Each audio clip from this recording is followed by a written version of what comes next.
Hello, honored guests, family, teachers, and the graduating class of 2012.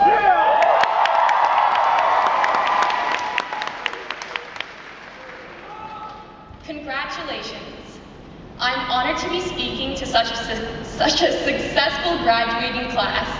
I am so proud of each and every one of you. I'm fortunate to be graduating with so many familiar faces and to be speaking to so many friends. Today I would like to share a very special idea that I came across a few months ago. This message is one that I feel, as a class, we can all relate to and that will serve as a tool for us in our futures. I would like to share 3 stories with you all. The first, a story about a boy. The second, a story about myself. And lastly, a story about us all.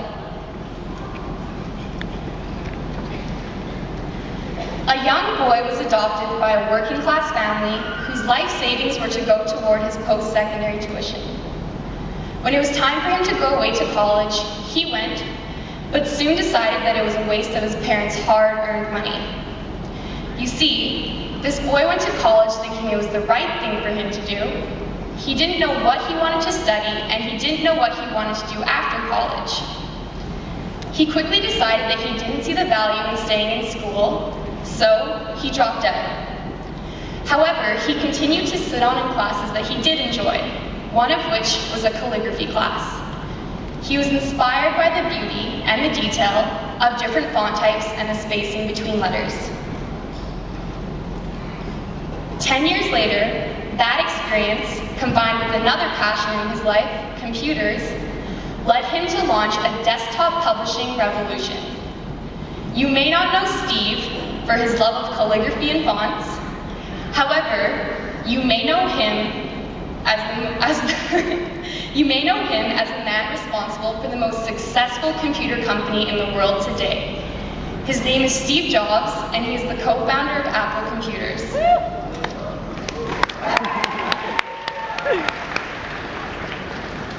What Steve Jobs found is what Ken Robinson describes as the element. The Element is a book that I came across this past year, and it has really spoken to me. What Ken Robinson writes about is the message that I would like to share with you all today. I hope that the idea will also speak to you. The idea behind the element is that it is your passion.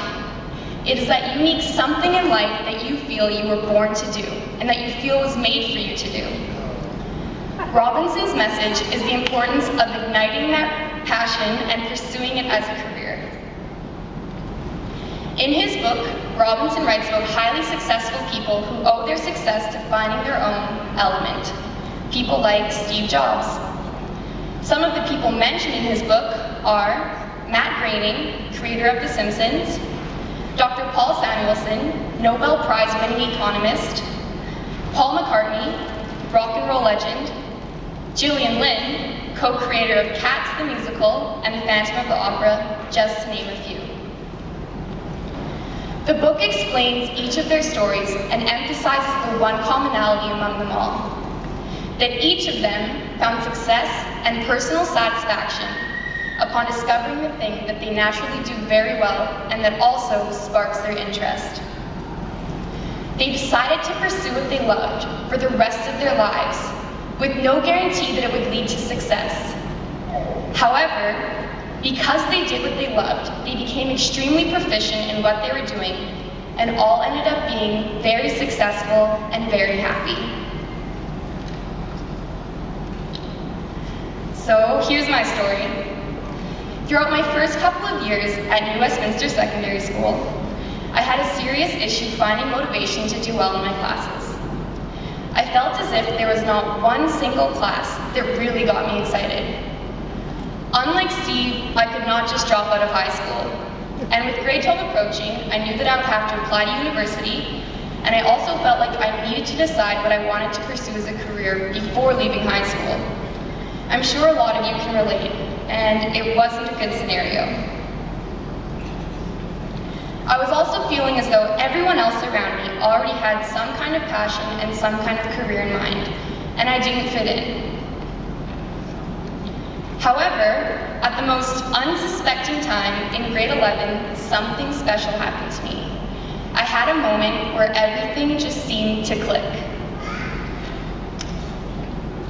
One lovely afternoon, I ended up in Massey Theatre and met Mr. Zanker, our school's guitar teacher. He asked why I was in his class that day, and having a feeble excuse, he made me a deal. He said, "If you can sing the scale back to me, I'll let you stay in my class." He proceeded by strumming a simple scale, and I repeated, da da da da da. We did this a couple of times, complicating the intervals a little bit more each time. He must have enjoyed what he heard because he then invited me to one of his junior vocal jazz rehearsals. Vocal jazz? I had no idea what that was, and I didn't even know our school had a choir. I asked him what block his class was, and he told me Zed. I assumed that Zed was either after school or at lunch, so I asked to clarify. 7:30 a.m. Immediately, I had made up my mind.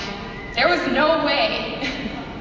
Although after thinking about it for some time, I decided that I was lying to myself. I was interested. I had always loved to sing, but I'd never sung in front of anyone else before, and certainly not in a choir. It couldn't hurt to try it out though, right? A week or so later, I took Mr. Zanker up on the offer and went to one of his rehearsals. The choir started with some warm-ups.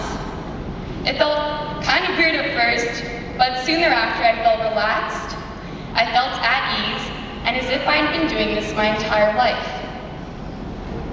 I remember quite clearly for the rest of that day feeling energized. And for the first time in what honestly felt like years, I was experiencing a real sense of joy. It was then that I realized the choir was right for me. 7:30 a.m. didn't seem so bad once I realized that I was doing the thing that I think is the funnest thing to do in the world, sing. That joyful feeling I felt the first day I went to vocal jazz never went away. And to my surprise, not only did I start feeling better, I also started to feel motivated to do better in my other courses in school. I finally felt like high school was a fun place to be, and I was finally doing something that really got me excited. I had found my element.